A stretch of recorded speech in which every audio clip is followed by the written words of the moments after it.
Olá a todos, sejam muito bem-vindos a mais este momento de reflexão bíblica na presença do Senhor. E a minha oração é que Deus fale ao seu coração de forma maravilhosa, poderosa esta noite também, e que durante todo este período de reflexão bíblica, a sua casa seja uma casa que sinta a paz do Senhor, que sinta a presença de Deus. E com toda certeza, durante todos os outros momentos, você tem sentido essa presença, porque com certeza você tem buscado a Deus. Mas este momento é um momento em que a gente se reúne, a gente se encontra para pensar juntos, para meditar, orar juntos. Então é um momento que faz com que a gente sinta o coração se mover ainda mais e sentir ainda mais essa presença maravilhosa, porque é uma presença, um momento compartilhado entre todos. Então, seja muito bem-vindo, participe conosco neste momento, tenha a atenção voltada mesmo para a palavra do Senhor e vamos caminhar mais um pouco, vamos aprender um pouco mais sobre a palavra de Deus. E antes da gente continuar, eu convido você a fechar os olhos para que a gente possa orar agora, falando com o Senhor, pedindo que Ele nos abençoe também durante todo este momento, tá bom? Então, se você teve aí algum estresse, alguma chateação durante este dia, se você passou algum tipo de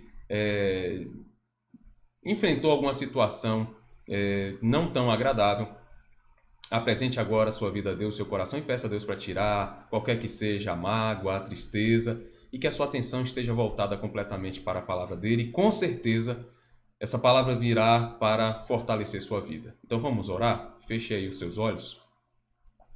Senhor Deus, nós te agradecemos por mais este momento na tua presença, por mais este espaço que nós temos para meditarmos em tua palavra. Fale, ó Deus, ao nosso coração, nos guie durante todo este momento e que a paz do Senhor esteja tanto sobre a nossa mente quanto no nosso coração. E nos ensine, ó Deus, as lições que o Senhor quer que aprendamos nesse texto, nesse momento, diante da palavra do Senhor, refletindo, avaliando a mensagem que o Senhor deixou para nós, em nome de Jesus. Amém. Amém, queridos?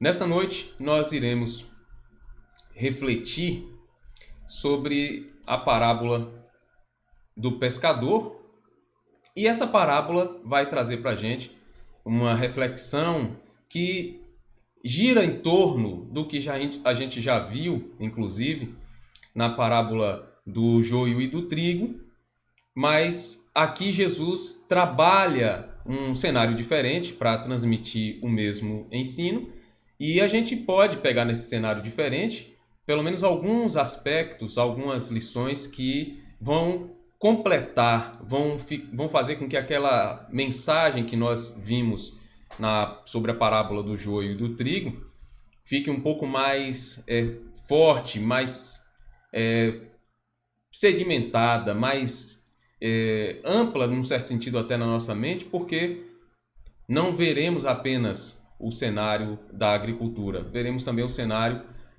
da pesca, e eu quero que você pense comigo esta noite sobre as lições, e com toda certeza Deus vai aplicar na nossa vida cada uma delas, tá bom? Então peço que você volte os olhos aí para a tela. A rede do pescador. Vamos meditar sobre esse tema hoje. Mateus 13, versículos 47 a 50, diz assim: se você tiver aí com sua Bíblia aberta, me acompanhe. Se não tiver com a Bíblia aberta, olhe a tela e acompanhe também. Veja aí o que o texto bíblico diz. O reino dos céus é ainda como uma rede que é lançada ao mar e apanha toda sorte de peixes. Quando está cheia, os pescadores a puxam para a praia. Então se assentam e juntam os peixes bons em cestos, mas jogam fora os ruins. Assim acontecerá no fim desta era.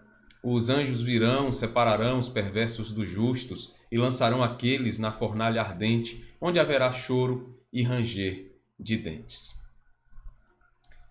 Então a gente vê aqui a mensagem do Senhor sobre o juízo final, mas um juízo final que acontece depois de a igreja, depois de os servos do Senhor terem pregado a mensagem, terem anunciado o evangelho. Então, o juízo virá quando a palavra de Deus for anunciada a todos. Aqui nessa parábola, Jesus volta com aquela mesma mensagem sobre o juízo final, que é certo, que virá, já está determinado, mas fala sobre aquilo que vem antes do juízo, que é a difusão da palavra de Deus, a divulgação, o anúncio da mensagem do reino de Deus. Vamos ver aqui a introdução. Essa parábola traz à tona novamente o tema do juízo final e o retrata a partir do trabalho do pescador. Grande parte dos discípulos de Jesus eram pescadores profissionais e haviam deixado as redes para segui-lo. E com certeza logo compreenderam o pano de fundo da parábola. Aqui tem um trecho do livro do Simon Kistemaker sobre as parábolas de Jesus, e ele diz assim: a margem norte do Mar da Galileia é um dos melhores lugares de pesca em Israel. As plantas arrastadas pela correnteza do Rio Jordão são depositadas na enseada ao norte. Essas plantas atraem e alimentam cardumes vastos e variados. 25 espécies nativas, pelo menos, já foram identificadas naquele lado. Então, aqui a gente vê que Jesus fala sobre algo que era comum, era bastante conhecido daquelas pessoas, inclusive parte dos seus discípulos tinham sido pescadores profissionais e tinham abandonado a pesca para que pudessem estar com Jesus a todo momento, a todo instante. E aquela imagem, aquela parábola falando sobre a pesca, a dinâmica da pesca, com certeza trouxe à mente de cada um deles as informações, as experiências que eles viveram. E para aqueles que estavam ali que não eram pescadores, trouxe também uma imagem bastante familiar, porque a pesca era bastante comum, era bem comum naquela época, não é? E a região toda subsistia em boa parte também a partir da pesca. E quando Kistemaker comenta aqui sobre a quantidade de peixes que havia, pelo menos 25 espécies, né? Era bem variado e continua sendo bem variada a quantidade de peixes naquela região, de espécies. Fala de um local ao norte que era um local muito conhecido também como um bom lugar, bom ponto de pesca.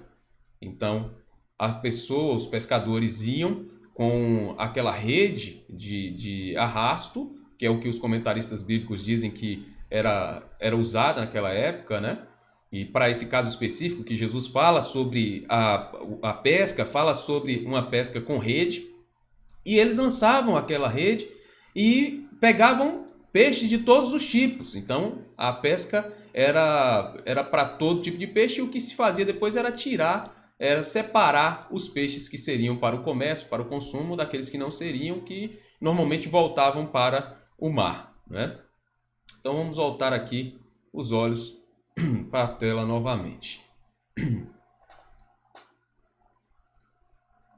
Esta parábola possui semelhanças com a parábola do trigo e do joio, pois em ambas a separação entre bons e maus só é feita no fim.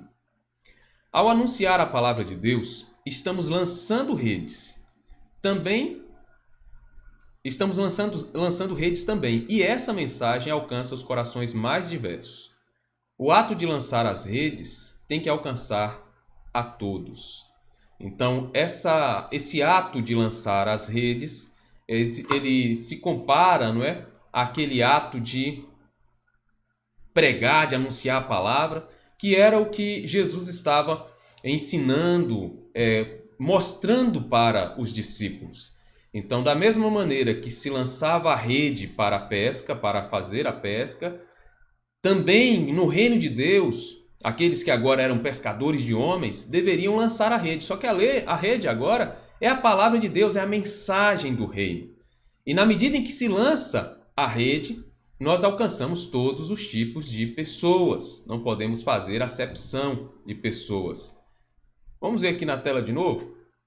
Há um trecho que eu coloquei aqui do Hendrickson que diz assim: Entretanto, nem todos aqueles que entram no reino, em sua manifestação visível, na igreja visível, para todos os propósitos práticos, poderíamos dizer, nem todos os que entram na igreja visível são verdadeiramente salvos. E aqui está a grande questão, não é? Essa rede é lançada, ela alcança todos os tipos de pessoas, pelo menos ela tem que ser assim. Nossa pregação não pode ser uma pregação seletiva. Nós devemos anunciar essa mensagem a todas as pessoas, de todos os tipos, de todas as esferas, estratos sociais, de todos os países, qualquer que seja o local, a todos. E essa mensagem vai trazer pessoas dos mais diversos tipos. Eu me lembro que, enquanto eu estava no seminário, em Belo Horizonte, eu estava indo para a igreja para pegar um ônibus para ir para a igreja, numa tarde de sábado, e aí, quando eu cheguei no ponto de ônibus, eu estava ali esperando, né? Eu estava com a roupa, na verdade era um domingo à tarde, estava com a roupa social e tudo mais, com a Bíblia, né? Aí passou por mim uma pessoa, um travesti, né? Uma pessoa, um homem vestido de mulher e tal, um homossexual, passou. Ele passou e passou assim, com bolsa, todo pintado, né, tal. Aí olhou para mim, passou, caminhou um pouco, aí depois voltou. Aí disse assim: "Você tá indo para a igreja?" Eu falei: estou indo para a igreja." Aí ele falou assim: "Eu tô precisando muito ouvir a palavra de Deus." Aí eu falei: "Por quê?" Aí ele começou a contar sobre os problemas dele. Eu comecei a falar de Deus, falar da palavra de Deus, da salvação. E aí ele disse para mim: "Olha, eu posso ir na sua igreja?" Aí eu disse: "Pode, claro." Aí ele: "Me explica como é que é." Aí eu expliquei: "Olha, eu pegava 2 ônibus para chegar à igreja. Eu pegava um ônibus que me levava a um terminal. No terminal de ônibus eu tinha que andar mais uns 3 minutos para chegar em outra plataforma, para pegar um outro ônibus. Descia a um quarteirão da igreja e tinha que andar um pouco ainda para chegar na igreja, mudando um pouco o trajeto." E eu expliquei para ele o que eu fazia, mas eu não acreditava que ele ia à igreja naquele dia. Porque eu expliquei, a minha esperança é que ele fosse, mas não acreditava muito que fosse, né? Porque era muito difícil. Mas ele guardou na mente tudo, e quando chegou no final do culto, tinha terminado o culto, quando a gente estava saindo, ele estava na porta, assim, dando as mãos, né, gritando: "Olha, eu vim." E as pessoas na igreja todas, assim, retraídas, e aí um diácono chegou para mim e disse assim: "Juliano, você conhece aquele rapaz ali?" Eu falei: "Eu conheci hoje no ponto de ônibus." Ele disse que veio aqui porque você convidou. Eu falei: "Foi, porque eu convidei, pode deixar ele entrar." Aí deixaram ele entrar, mas ele viu que enquanto ele entrava, as pessoas viravam o rosto para ele, né? E aí ele olhou para mim e disse: "Ó, Juliano, eu gostei muito da igreja, gostei da palavra, mas eu não vou poder ficar porque eu já percebi que eu não sou bem-vindo, né?" E foi muito triste, né, ver isso. Mas por que eu estou falando sobre isso? A gente, às vezes, quer selecionar as pessoas que vão ouvir a mensagem, as pessoas que vão aceitar a Cristo. Nós não podemos fazer isso. E esse texto nos mostra que a igreja do Senhor, ela tem que estar aberta a todos. E aqui, nesse caso, até pelo que o Hendrickson coloca aqui, eu trouxe o trecho do comentário dele, nem todos os que fazem parte da igreja visível estarão também na igreja invisível. Então, quem sou eu para julgar quem pode fazer parte da igreja visível? Já que ninguém sabe quem é o salvo de fato, só Deus sabe. E eu costumo dizer que a própria pessoa também sabe, porque ela sabe do seu comportamento, do que Deus tem falado ao coração dela, das mudanças por que ela tem passado. Mas a grande questão aqui é: a igreja visível, ela deve estar aberta para todos. Quem vai fazer a diferenciação, quem vai fazer o julgamento é Deus, tá bom? Vamos seguir, vamos ver algumas lições que a gente aprende com esse texto. Primeira lição: a influência da palavra de Deus sobre os corações é algo certo, por isso é necessário anunciá-la. Essa influência é algo certo. A palavra de Deus age como a rede lançada, pois não há como fugir da sua atuação. Os pescadores experientes analisavam os melhores locais para a pesca e só depois lançavam as redes. Os peixes que ali estivessem seriam parte da pesca. Então, a rede tem que ser lançada. A ação de Deus nos corações é algo certo. Se eu quero ver Deus tocar e transformar uma vida, eu tenho que anunciar essa mensagem para essa pessoa. Eu tenho que lançar a rede. Se eu não fizer isso, como é que eu vou ter uma expectativa honesta de que Deus vai transformar aquela vida se eu mesmo não tenho feito aquilo que é minha obrigação, que é lançar a rede, que é anunciar a palavra? Então, veja que essa influência da palavra de Deus, ela acontece, ela vai cumprir o propósito dela, assim como a semente que foi colocada na terra, que também simboliza a palavra, como a própria semente que transformou-se numa árvore tão grande, uma hortaliça tão grande, que abriga pássaros. Então, assim a palavra de Deus segue cumprindo o propósito dela. A grande questão é, aquilo que é da minha alçada, da minha competência, é obrigação minha, não tem jeito de ser feito pelos anjos. Os anjos não vão pregar a palavra de Deus para a conversão das pessoas. Quem tem que anunciar a palavra de Deus somos nós. Então veja que não tem como a gente olhar para essa lição e não entender que se algo não está acontecendo na vida das pessoas, que o fato de elas não serem tocadas e transformadas, que isso se dá pelo fato de eu não estar anunciando a palavra. Aí você pode dizer, não, mas quando a gente anuncia a palavra, as pessoas também ficam... não é todo mundo que aceita. Claro, não é todo mundo que aceita. Mas essa semente tem que ser lançada, essa rede tem que ser lançada. Cabe a Deus transformar os corações, cabe a Deus salvar pessoas. Mas o nosso papel é de anunciar. Porque tanto a palavra salva como condena. Então, a gente tem que anunciar para que ela cumpra esses dois papéis. Então, essa é a primeira lição. Quer influenciar o coração das pessoas? Quer fazer com que elas sejam tocadas? Anuncie a palavra de Deus. Não se cale. E todas as vezes que a gente fala sobre a palavra, todas as vezes que a gente anuncia, essa palavra cumpre o propósito dela e situações serão transformadas, pessoas serão tocadas, serão mudadas. Então, não deixe de anunciar a palavra. Fale sobre a palavra, ensine a palavra. Uma segunda lição está aí na tela, volte seus olhos para a tela. A palavra de Deus alcança pessoas de todos os tipos e de todos os lugares. O reino de Deus agrega pessoas bastante diferentes umas das outras, tanto na forma de pensar como de agir, pessoas de diferentes realidades sociais e de diferentes lugares do país e do mundo também. Quando Jesus disse que havia peixes de toda sorte, ou em outras traduções, em grande variedade, está ressaltando esse aspecto da diferença.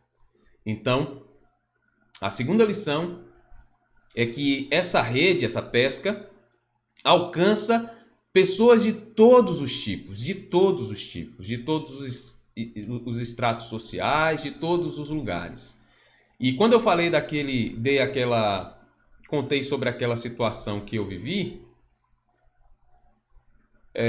você percebe que para muita gente há uma escolha do seu público, né? Das pessoas que podem ouvir essa mensagem. E não é difícil encontrar pessoas que dizem, não, o meu público é um público intelectual, é um público mais abastado. Isso é um absurdo, porque a palavra de Deus tem que ser pregada a todo mundo, tem que ser anunciada a todos e tem que ser pregada, ensinada de maneira fácil para ser ouvida, entendida. Isso não quer dizer que ela não vai ser profunda, mas ela tem que ser numa linguagem que seja fácil para que as pessoas entendam. Então perceba que quando nós anunciamos a palavra, quando lançamos a rede, nós lançamos essa rede e não está no nosso domínio, no nosso controle, escolher quais são aqueles que serão alcançados por ela. Veja que quando o pescador pega a rede e lança ao mar para pescar, ele não tem como escolher quais são os peixes que ele vai pegar. Ele só vai fazer a escolha, ele só vai separar os peixes quando ele trouxer ao barco. E a palavra de Deus, a gente vai ver daqui a pouco, ensina que quem faz essa diferenciação, quem faz essa divisão entre os bons e os maus é Deus, não somos nós. Então, a nossa rede tem que ser lançada a todos e ela vai trazer pessoas de todos os tipos. Dentro do convívio da igreja e no convívio social, a gente tem pessoas que pensam diferente, que agem diferente. E há muitos grupos que querem viver só próximos de pessoas que pensam do mesmo jeito. Mas isso também não é bom. Por quê? Porque quando a gente começa a discutir com pessoas que pensam diferente, que analisam coisas por aspectos diferentes, por ângulos diferentes, a partir de premissas diferentes, a gente também é chamado a pensar, a analisar, e isso gera crescimento, tanto na igreja quanto fora. E quando Jesus fala aqui sobre essa variedade de peixes, sobre essas espécies variadas, ele está dizendo que, de fato, virão pessoas de todos os tipos. Aquilo que a gente tem que fazer é deixar a porta cada vez mais ampla, mais aberta, para que entrem todos aqueles que serão alcançados pela mensagem. Então a parábola faz com que os seus discípulos, os discípulos de Jesus, pensassem sobre essa necessidade de alcançar cada vez mais pessoas, mas também de, enquanto alcançavam, de não fazerem a acepção de pessoas. E o Senhor vai bater muito sobre esse ponto depois também, não é? Vamos ver aqui a tela. William Barclay fala o seguinte sobre esse trecho, inclusive falando sobre a pesca. Está na natureza da rede de arrastão, o não poder selecionar e discriminar. Não tem mais remédio que conduzir todo tipo de coisas ao mover-se na água. Seu conteúdo sempre é uma mescla. Se aplicarmos isso à igreja, que é o instrumento do reino de Deus sobre a terra, significa que a igreja não pode ser seletiva e discriminatória, que a igreja terrestre tem que ser uma mescla, que incluirá todo tipo de gente, boa e má, útil e inútil, e que não somos nós os que devemos julgá-la. Devemos julgar. Então, a igreja é aquela a receber todo tipo de pessoas e não cabe a gente discriminar quem quer que seja. Então, isso é na igreja e isso é na vida. Se você é alguém que é muito seletivo com quem você conversa, com quem você anuncia, para quem você anuncia a palavra, entenda que Deus nos chamou para que a nossa rede fosse lançada da maneira mais ampla possível. Nós não podemos fazer acepção de pessoas, nós não podemos discriminar pessoas. Então, o reino de Deus nos ensina a viver uma realidade em que consigamos viver em harmonia com todo tipo de gente, com todo tipo de pessoa. Se no seu convívio você tem sido uma pessoa muito restrita nos seus relacionamentos, é claro que tem muita gente que é muito mais... tem um núcleo, um grupo muito mais reduzido de pessoas com quem ela convive e tudo mais, isso é natural. Mas o alerta aqui é aquelas pessoas que fazem conscientemente discriminação e acepção de pessoas, seja por questão social, por questão intelectual. Nós não fomos autorizados a fazer isso. A ordem do Senhor é que nós amemos a todos, de todos os tipos, de todas as mentes, de todos os comportamentos. E que lancemos essa rede a todos. A palavra de Deus vai cumprir o propósito dela e vai trazer de todas as espécies, tenha certeza disso. E é por isso que o reino de Deus é tão maravilhoso, porque ele, de fato, recebe todas as pessoas e transforma todas elas. Amém? A última lição que eu quero pensar com vocês aqui é a lição que está, a terceira lição, e diz assim, está aí na tela: o dia do juízo de Deus é certo, e naquele dia não será possível rever conceitos. A palavra de Deus nos exorta e nos confronta. Ela nos ensina o padrão correto a seguir. E enquanto não chega o dia do juízo, podemos nos arrepender, mudar de comportamento e de concepções. Mas no grande dia, no qual Deus dará publicidade dos nossos atos e da nossa sentença, não haverá espaço para retratação. O dia do juízo virá e esse dia é certo. A palavra de Deus deixa isso bem claro. Essa parábola ilustra bem isso, como a parábola do joio e do trigo também, e mostra que haverá, que já está marcado um dia, que só Deus sabe qual, que será o dia do grande juízo de Deus.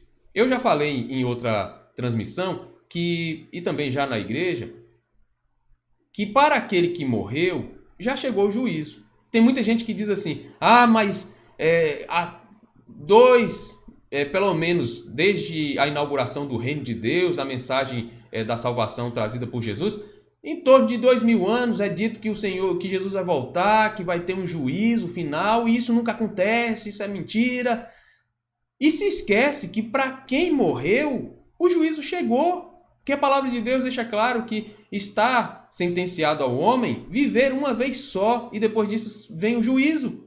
Então, o juízo de Deus é algo real, está marcado e vai acontecer. Aconteceu para quem já morreu, vai acontecer para quem estiver vivo quando o Senhor voltar. E Jesus diz que enquanto não há o juízo, ele não chega, que as pessoas devem ter acesso à palavra. E ter acesso à palavra é o mesmo que lançar a rede e alcançar pessoas, porque é o símbolo aí dessa mensagem sendo lançada e alcançando corações. E enquanto não chega o juízo, todos têm o espaço para se arrepender, para serem tocados, para mudarem de vida, mudarem de comportamentos, se santificarem. Mas quando chegar o dia do juízo, não vai haver mais espaço para retratação. E isso é muito sério, queridos. A gente nós estamos acostumados a pensar que sempre tem jeito, né? Sempre tem jeito. Que sempre há uma saída, que conversando tudo se resolve. Mas no dia do juízo, não vai ter conversa. Não vai ter conversa. Não vai ter espaço para retratação. Olha aí para a tela. A parábola também afirma que chegará o momento da separação. Que chegará o momento em que se enviará os bons e os maus a seus respectivos destinos. Mas essa separação, por mais segura que seja, não é tarefa do homem, mas sim de Deus. Essa é uma tarefa de Deus. O juízo chegará, o juízo virá, mas fazer a diferenciação, o julgamento, a separação é trabalho de Deus, é trabalho dos anjos do Senhor sob as ordens do Senhor. Então, queridos, em resumo, essa parábola vem mostrar para nós que devemos sim cumprir aquilo que cabe a nós, que é lançar a rede, é alcançar pessoas. Somos chamados a ser pescadores de homens, de seres humanos. E a rede é a palavra de Deus, é a anunciação da palavra. E nessa anunciação que alcança os corações e que transforma os corações, porque quando a rede alcança, traz para o pescador, então não tem como ficar sem ser tocado por ela, seja aceitando ou negando. Depois de ser alcançado, da pessoa ser alcançada, de nós cumprirmos o nosso papel de lançar a rede, essa rede trará pessoas dos mais diversos tipos, peixes das mais diferentes espécies. E não cabe a nós discriminar, julgar cada uma delas. E o dia do juízo chegará, já está marcado pelo Senhor. E quando chegar, caberá a Deus fazer a diferenciação entre bons e maus. Mas até lá, todos nós deveremos lançar a rede e alcançar o maior número de pessoas e deixar as portas das igrejas, dos templos, mais aberto possível para que as pessoas todas que vierem possam entrar. Porque o reino de Deus, a igreja visível, é esse lugar aberto para todos os que forem ouvir a palavra de Deus. E tenha certeza de uma coisa, quando a gente cumpre o que Deus manda a gente fazer, Deus nos abençoa. Então saiba que viveremos muito melhor, teremos um coração muito mais feliz, muito mais satisfeito, alegre, na medida em que cumprirmos a palavra de Deus. O fato de ver pessoas sendo transformadas pela palavra de Deus vai fazer diferença na vida da gente. O fato de saber que nós fomos usados como instrumentos para isso vai nos alegrar, tenha certeza disso. Então que Deus te abençoe, que Deus te guarde e que você tenha isso na sua mente e no seu coração, tá bom? E eu vou colocar aqui um hino para que a gente ouça. Séfora vai cantar um hino aqui. E você aí, por favor, louve a Deus, bendiga o nome do Senhor também. Graça e paz, irmãos. Com muita alegria, vamos louvar o Senhor com o nosso inário, o cântico de número 10, A Criação e Seu Criador.